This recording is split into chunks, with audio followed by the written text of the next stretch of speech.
दिखाते हैं वो समीकरण जिसको विधानसभा चुनाव के परिणाम के आधार पर तैयार किया गया है।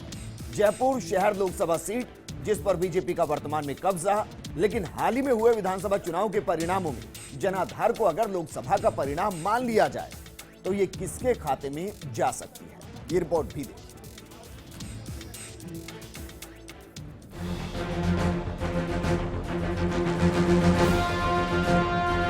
जयपुर शहर लोकसभा क्षेत्र में 8 विधानसभा सीटें आती हैं।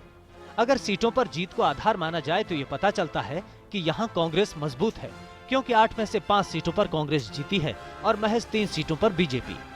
लेकिन कांग्रेस के लिए ये बढ़त भी टेंशन वाली है, क्योंकि जब वोटों की प्रतिशत और वोटों के आंकड़ों पर जाते हैं तो पता चलता है कि बीजेपी की 3 सीटों पर जीत कांग्रेस की 5 सीटों पर जीत पर भारी पड़ रही है, और यही कांग्रेस की टेंशन बढ़ा रही है और बीजेपी में कमबैक के मनोबल को भी बढ़ा रही है। सबसे पहले आपको दिखाते हैं कि कांग्रेस ने जिन 5 सीटों पर जीत दर्ज की, वहां जीत का अंतर क्या रहा। आदर्श नगर सीट पर कांग्रेस 12,753 वोटों के अंतर से जीती है। बगरू सीट पर कांग्रेस 5,543 वोटों के अंतर से जीती है। सिविल लाइन सीट पर कांग्रेस 18,078 वोटों के अंतर से जीती है। हवा महल सीट पर कांग्रेस 9,282 वोटों के अंतर से जीती है, तो किशनपोल सीट पर कांग्रेस 8,770 वोटों के अंतर से जीती है।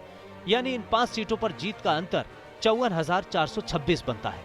लेकिन क्या इन 5 सीटों पर कांग्रेस की जीत लोकसभा चुनाव में बीजेपी पर बढ़त के लिए कम नजर आती है?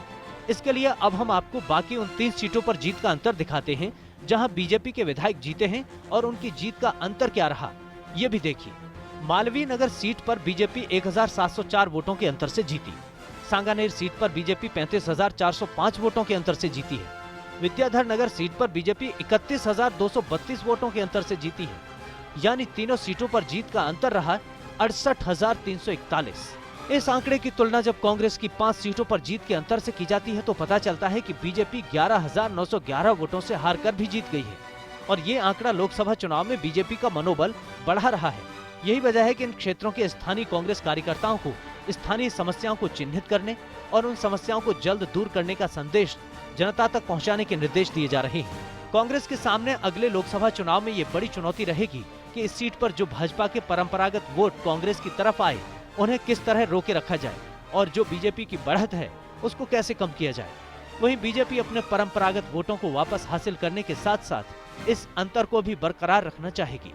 लेकिन ये तय है कि इस सीट पर मुकाबला कड़ा रहेगा। Bureau report, first India news.